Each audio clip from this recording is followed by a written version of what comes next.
চিটাগাংয়ের যে রাস্তা দিয়ে আমরা এসেছি বাংলাদেশের রাস্তা মনে হয়নি, মনে হয়েছে ইউরোপের রাস্তা। সিটি কর্পোরেশনের উন্নয়নের চিত্র দেখেন। গত 2 দিন ধরে ভারী বর্ষণ, কর্ণফুলীর জোয়ার আর অভিভাবকহীন খালনালার কারণে জলাবদ্ধতার দুর্ভোগ নগরবাসী। প্রতিনিয়ত এমন একটা সমস্যা হয়ে যায়, সামান্য বৃষ্টি পড়তে পারে না, সব সময় পানি আর পানি। যেমন নিচু এলাকার সড়কে হাঁটু থেকে কোমর পর্যন্ত পানি। এরই মধ্যে বহদ্দারহাটে মেয়র রেজাউল করিম চৌধুরীর জলাবদ্ধ বাড়ি, গাড়ি ও গলিতে পানি থই থই করছিল। সেই ছবি ফেসবুকে ভাইরাল। শহরের মাত্রাতিরিক্ত পানি উঠেছে নগরের 3 পোল, রিয়াজউদ্দিন বাজার, আগ্রাবাদ সিডিএ আবাসিক, শান্তিবাগ, চান্দগাঁও, বাকলিয়া, চাক্তাই খাতুনগঞ্জ, আসাদগঞ্জ, কাপাসগোলা, চকবাজার সহ নিচু এলাকায়।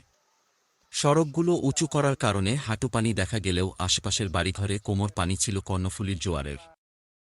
বাসাবাড়ি ও দোকানপাটের নিচতলায় পানি ঢুকে যাওয়ায় সীমাহীন দুর্ভোগ পোহাতে হয়।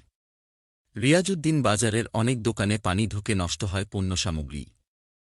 গেল 2.5 বছরেও দৃশ্যমান অগ্রগতি না হওয়ায় কেউ ক্ষোভ ঝেড়েছেন, কেউ আবার ধৈর্য ধরে জলাবদ্ধতা নিরসনে সরকারের প্রকল্পের কাজ পুরোপুরি শেষ হওয়া পর্যন্ত অপেক্ষার অনুরোধ জানিয়েছেন। আর কত দুর্ভোগ পোহালে এ দুর্ভোগ থেকে মুক্তি পাবে নগরবাসী, এমনটাই বক্তব্য সবার মুখে মুখে।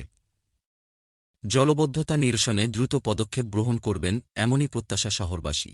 বঙ্গবন্ধু কন্যা জননেত্রী শেখ হাসিনা চিটাগাংবাসীর জন্য 2 হাত ভরে দিয়েছেন, যার প্রমাণ আমরা দেখেছি আসার পথে।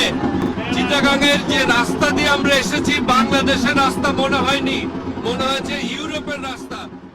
চিটাগাংয়ের যে রাস্তা দিয়ে আমরা এসেছি বাংলাদেশের রাস্তা মনে হয়নি, মনে হয়েছে ইউরোপের রাস্তা।